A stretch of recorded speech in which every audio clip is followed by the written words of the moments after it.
സാറേ വയനാട്ടിൽ പഠിക്കുന്ന ഒരു കുട്ടി മെസ്സേജ് അയച്ചാൽ ഫിസിക്സ് കെമിസ്ട്രി ബയോളജി എന്നീ സബ്ജക്റ്റുകളിൽ ഏത് സബ്ജക്റ്റിലാണ് ഫോക്കസ് ചെയ്യേണ്ടത്? അപ്പം ഈ ഒരു 3 സബ്ജക്റ്റില് ഇപ്പം അവസാന ലാപ്പില് ഏത് സബ്ജക്റ്റിലാണ് കുട്ടികള് കൂടുതലായിട്ട് ഫോക്കസ് ചെയ്യേണ്ടത്?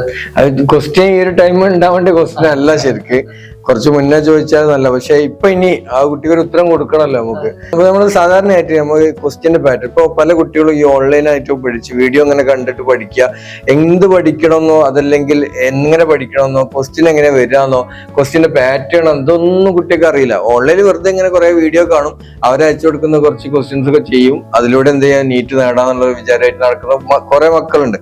അപ്പോൾ അതൊക്കെ ഒഴിവാക്കിയിട്ട് നിങ്ങൾ ആദ്യം ക്വസ്റ്റ്യന്റെ പാറ്റേണിനെ കുറിച്ച് അറിയണം. നമുക്കറിയാം 200 ക്വസ്റ്റ്യൻസ് നമുക്കുള്ളത്. ആ 200 ക്വസ്റ്റ്യനിൽ 180 ക്വസ്റ്റ്യൻസ് നമ്മൾ അറ്റൻഡ് ചെയ്യേണ്ടത്. ഇപ്പോൾ ബയോളജി വരികയാണെങ്കിൽ സുവോളജി ബോട്ടണി, സുവോളജിയിൽ നമുക്ക് 35 ക്വസ്റ്റ്യൻ ആദ്യം സെക്ഷൻ എയിൽ ഉണ്ടാവും, സെക്ഷൻ ബിയിൽ 15 ക്വസ്റ്റ്യൻ ഉണ്ടാവും. ഈ 15 ക്വസ്റ്റ്യനിൽ 10 എഴുതിയാൽ മതി, 5 നമുക്ക് ഒഴിവാക്കാവുന്നതാണ്. ഓക്കെ, അതിൽ തന്നെ നമുക്ക് ഒഴിവാക്കാവുന്ന കുറെ സാധനങ്ങൾ 5 ക്വസ്റ്റ്യൻ ഒഴിവാക്കാം. പിന്നെ അതിൽ ബോട്ടണിയിൽ അതേപോലെ, കെമിസ്ട്രിയിൽ അതേപോലെ ഫിസിക്സിലും എല്ലാത്തിലും 35 + 15, അതിൽ സെക്ഷൻ ബിയിലെ 5 ക്വസ്റ്റ്യൻസ് നമുക്ക് ഒഴിവാക്കാവുന്നതാണ്.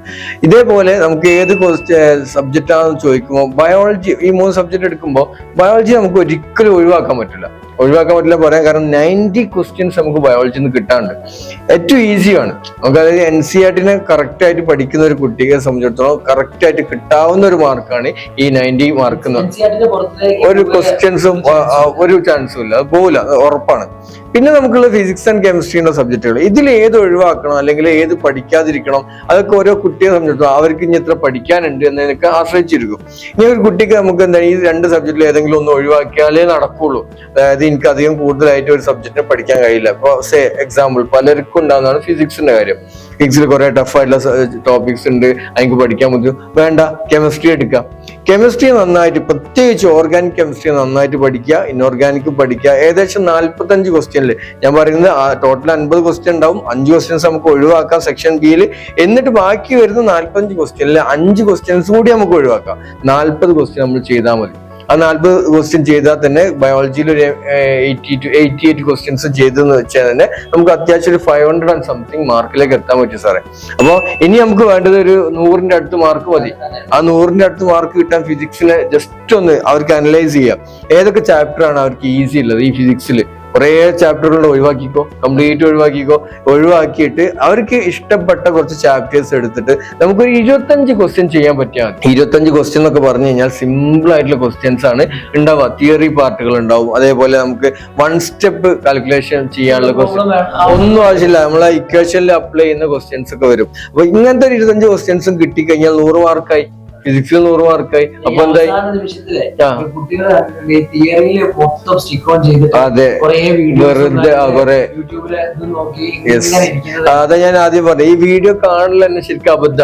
കുട്ടികൾ ചെയ്യേണ്ടത് എന്താന്ന് വെച്ചാൽ ഈ ഒരു സമയത്തല്ല കേട്ടോ, ശരിക്കും ചെയ്യേണ്ടതെന്ന് വെച്ചാല് അവസാന നിമിഷം ആയതുകൊണ്ട് നമുക്ക് ഇനി ചെയ്യാൻ പറ്റാവുന്നത് NCERT വായിക്കലും പോസിബിൾ അല്ല. അപ്പൊ ഇനി നിങ്ങൾക്ക് ചെയ്യാൻ പറ്റുന്നത് വെച്ചാൽ NCERT ബേസ്ഡ് ആയിട്ടുള്ള ക്വസ്റ്റ്യൻസ്, അതായത് ലൈൻ ബൈ ലൈൻ ക്വസ്റ്റ്യൻസ് ബയോളജിയിലൊക്കെ ഇഷ്ടംപോലെ അവൈലബിൾ ആണ്. ഇനി വേണമെങ്കിൽ നമ്മളുടെ ഈ നമ്പറിൽ കോൺടാക്ട് ചെയ്താൽ നമുക്ക് നിങ്ങളെ ഹെൽപ്പ് ചെയ്യാൻ പറ്റുവാണെങ്കിൽ PDF ഒക്കെ ആയിട്ട് അയച്ചു തരാം. ആ ക്വസ്റ്റ്യൻസ് അതേപോലെ കെമിസ്ട്രിയിലും ഉണ്ടാവും, ലൈൻ ബൈ ലൈൻ ആയിട്ട് കെമിസ്ട്രി എന്നുള്ള ക്വസ്റ്റ്യൻസ് ഉണ്ടാവും. ഇതിന് രണ്ടിനും ഇമ്പോർട്ടൻസ്, ഈ ക്വസ്റ്റ്യൻസ് നല്ലോണം ചെയ്ത് പ്രാക്ടീസ് ചെയ്യുക. അതിൽ തന്നെ നിങ്ങൾക്ക് കെമിസ്ട്രിയിൽ വേണമെങ്കിൽ 1-2 ചാപ്റ്റേഴ്സ് ഒഴിവാക്കുകയും ചെയ്യാം. അത് വളരെ ഇമ്പോർട്ടന്റ് അല്ലാത്ത, നിങ്ങൾക്ക് എന്താ പറയുക പഠിക്കാൻ ബുദ്ധിമുട്ടുള്ള ഏതെങ്കിലും 2 ചാപ്റ്റർ, പക്ഷെ ഓർഗാനിക് ഒരിക്കലും ഒഴിവാക്കരുത്. ബാക്കിയുള്ള ഏതെങ്കിലും ചാപ്റ്റേഴ്സിന് 2 ചാപ്റ്റർ നമുക്ക് ഒഴിവാക്കാം.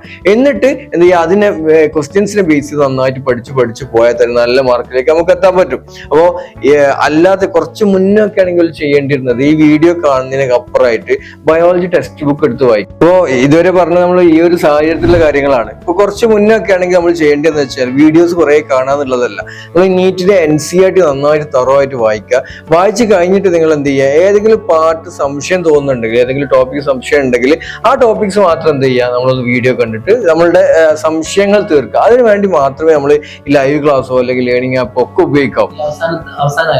അവസാനത്തിന് മുന്നേ ആയാലും നമ്മൾ സ്ഥിരമായിട്ട് ഇപ്പൊ കുറെ വീഡിയോസ് കാണുമ്പോൾ എന്താ ജങ്കായിട്ട് നമ്മൾ കുറെ കളറും കാര്യങ്ങളൊക്കെ കയറണം നമ്മുടെ ബ്രെയിനിൽ. അത് നമുക്ക് തിരിച്ച് ഔട്ട്പുട്ട് ആയിട്ട് എടുക്കാൻ പറ്റൂല. അതാണ് പലപ്പോഴും കുട്ടികൾ ഇതൊക്കെ കണ്ടുപോയിട്ട് എക്സാം ഹാളിൽ കയറുമ്പോൾ മൊത്തം ഒരു പുക എന്ന് പറഞ്ഞിട്ട് വരുന്നത്. അപ്പൊ അതിന് പകരം NCERT വായിക്കുക. എന്നിട്ട് ഇത് കാണുമ്പോൾ വായിക്കുന്ന സമയത്ത് എന്തെങ്കിലും ഡൗട്ട് ഉണ്ടെങ്കിൽ മാത്രം എന്ത് ചെയ്യുക, ഈ വീഡിയോ വെച്ചിട്ട് കാണുക. എന്നിട്ട് എന്ത് ചെയ്യുക, ക്വസ്റ്റ്യൻസ് കൂടി ചെയ്യണം. അതിനെ പ്രാക്ടീസ് ചെയ്യാനുള്ള ക്വസ്റ്റ്യൻസ് കൂടി ചെയ്യുമ്പോഴാണ് നമുക്ക് എവിടേക്കാണ് തെറ്റെന്നുള്ളത് കറക്റ്റ് ആയിട്ട് മനസ്സിലാവുള്ളൂ. അപ്പോൾ ഇത്തരത്തിൽ ഞാൻ പറഞ്ഞ പോലെ സബ്ജക്റ്റിൽ ബയോളജിനെ മാറ്റി നിർത്തി, ബയോളജി എന്തായാലും പഠിക്കണം, അതായത് 88 മാർക്ക് to 90 നമ്മൾ വാങ്ങിക്കാം. എന്നിട്ട് നമുക്ക് ഏതാണോ ഇഷ്ടമുള്ള സബ്ജക്ട് അതിനെ ഫോക്കസ് ചെയ്തിട്ട് എന്ത് ചെയ്യാം, പഠിച്ചു കഴിഞ്ഞാൽ ഈസി ആയിട്ട് എന്ത് ചെയ്യാം, നമുക്ക് ക്രാക്ക് ചെയ്യാവുന്നതേ ഉള്ളൂ നീറ്റ് എന്ന് പറയുന്ന എക്സാം എന്ന് പറയുന്നത്. അപ്പോൾ നേടാൻ നമുക്ക് നീറ്റ് ടാർഗറ്റിലൂടെ